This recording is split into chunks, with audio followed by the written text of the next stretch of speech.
আজকের দিনে আমি আমার শ্বশুরের কথা মনে করছিলাম। একদিন আমাকে বলেছিল, এমন কিছু লোকজন আছে না? উদাহরণস্বরূপ তিনি বলেছিলেন, কিছু লোক আছে যে সুইয়ের মতো করে অন্তরে ঢুকবে, আর যখন বের হবে তখন ফালা হবে।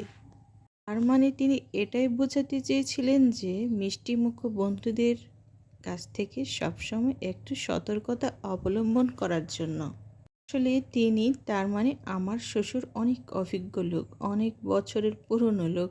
জীবনের নানান অভিজ্ঞতা থেকে অনেক যুক্তিসম্পন্ন কথাগুলো বলে থাকেন। আজকেও আবার আমি আমার ব্লগ ভিডিওগুলো শুরু করলাম আমার প্রাত্যহিক জীবন কাহিনী নিয়ে। শুভেচ্ছা, স্বাগতম আর ভালোবাসা দিয়ে তপ্পু কবির চ্যানেল থেকে।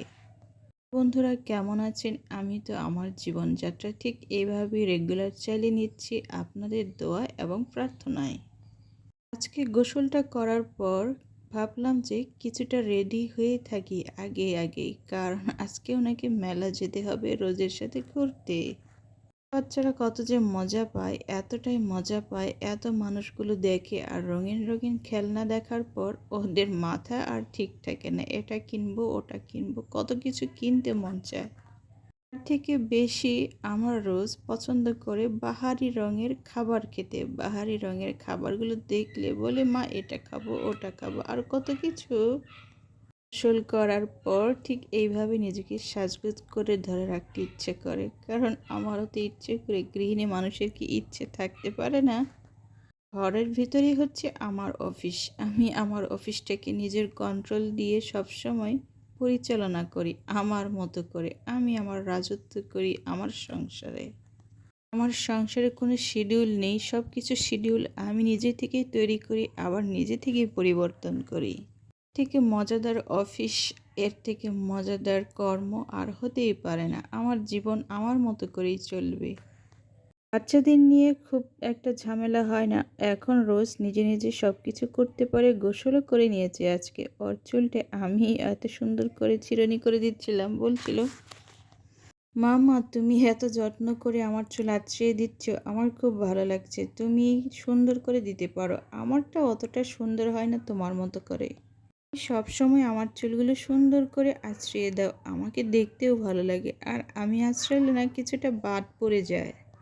রোজ আমার ঠিক কথাই বলেছে, ওই ঠিক মতো এখনও চুল আঁচড়াতেই শিখিনি। তার জন্য আমি ওর চুলটা একেবারে ছোট করে দিয়েছি, যাতে করে অল্পতেই তাড়াহুড়ো করে আঁচড়াতে পারে। আমার অফিসের কর্মী এরা, তবে ওদের কোনো বেতন নেই, ওদের কোনো নিয়ম বাধা নেই, ওরা ওদের মতো করে চলাফেরা করে। অতীত, আমার ছোটকাল আমার খুব একটা মনে নেই, তবে খুব চঞ্চল আর খুব দুর্দান্ত খেলাধুলা করতাম। এখন খেলতে যাবে বাহিরে, আর যাবে টুকটুকিও, খুব মজা করে খেলছে। তুলতুলগুলো আমি দিয়েছিলাম শুকাতে, তো ওই এখানে একসাথে করে সবগুলো এলোমেলো করে খেলছে। এখন ওকে ঘুম পাড়ানোর সময় চলে আসছে। টুকিকে আমি কিছু টেটল খেয়ে দেখাই, দেখি ওই কি করে আমার সাথে সাথে। ওর সাথে কি ওইও খাবার চেষ্টা করবে, নাকি আমি একাই খাবো? একটু ট্রাই করে দেখতে সমস্যা কি? যে কোনো জিনিস খেয়ে দেখালে ওইও খাবার চেষ্টা করে। করে এটা খুব সুস্বাদু, ও মা খেয়ে কেমন করছে। খুবই টক, এতটাই টক। যাই হোক, ওইও আমার সাথে একটা ট্রাই করে দেখছি কি জিনিস মা খেলো, আমি একটা ট্রাই করে দেখি। টুকটুকি আমার প্রিয়, খুব সুন্দর খেলাধুলা করে। ওই অনেক কথাই বলার চেষ্টা করে, কিন্তু ওর কথাগুলি কিছুই বোঝা যায় না। ওই খেলাধুলা করে এদিক ওদিক ছড়িয়ে ছিটিয়ে রেখে দেয়, যার কারণে আমি তেঁতুলটা ভাবলাম যে টিনের উপরে দিয়ে দিব, কারণ ওখানে ওরা হাত যাবে না, এখান থেকে আর বের করে খেলতে পারবে না। টিনের উপর থাক, এখন বৃষ্টি না আসলেই হলো। আজকে হয়তো বৃষ্টি আসবে না, বৃষ্টি না হলেই ভালো, কারণ এতগুলো কাপড় আজকে ভিজিয়েছি, কাপড়ও ধুয়েছি অনেকগুলো। বাচ্চাদের সাথে সময়টা ভালোই গেছে, কারণ সবাইকে আমি গোসল করিয়েছি। টুকটুকি আমার রোজ দুষ্টুমি করে ঘুরে বেড়াবে, এদিক ওদিক খেলবে বন্ধুদের সাথে। সামনেই সারাক্ষণ খেলাধুলা করে আর খুব মজা করে। বাচ্চারা অনেক বন্ধু আছে ওদের, তার সাথে বান্ধবীও আছে। বিবাহিত জীবনে বন্ধু বান্ধবী এখন বন্ধু বা বান্ধবী বলতে এখন শুধু আমার পরিবারটাকেই বোঝায়। কারণ এখন আমি এদেরকে নিয়ে অনেক হাসি খুশি থাকার চেষ্টা করি আর সবসময় ব্যস্তও থাকি। জীবনটা ঠিক এমনই, কতটা গুছিয়ে, কতটা সুন্দর করে, কতটা ছিমছাম করে এখন গুছিয়ে গুছিয়ে সংসারটাকে সাজাই। এই সাজাতে সাজাতে আমি এখন দুটো বাবু পেয়েছি, সংসারটা সংখ্যা বৃদ্ধি করিয়েছি।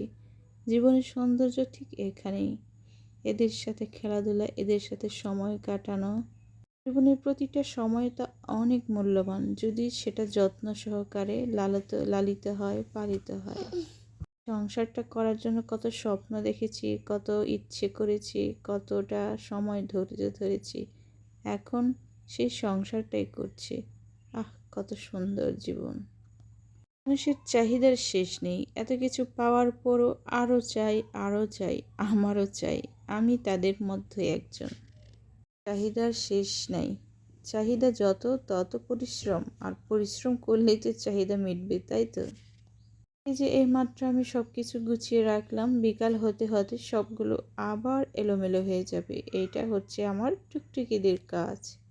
এরপর আমি ক্লান্ত হই না, আবারও গুছাই, আবারও পরিষ্কার করি। ঠিক এইভাবে আমি আমার সংসারটাকে প্রতিদিন আগাই, এগোই, আর প্রতিদিন একটু একটু করে সাজাই, প্রতিদিন এমন করে পরিচর্যা করি। আমার কি মনে হয় ব্যক্তিগত জীবনে সবারই সুন্দর করে চলাফেরা করা উচিত। আমিও চলতে চাই, আরও নিজের জন্য কিছু করতে চাই, সবারই করা উচিত। কারণ এইভাবে আমি যদি আমার সংসারটা সবসময় পরিচর্যা করি, আমি আমার জন্য আমি মনে করি কিছুই করছি না।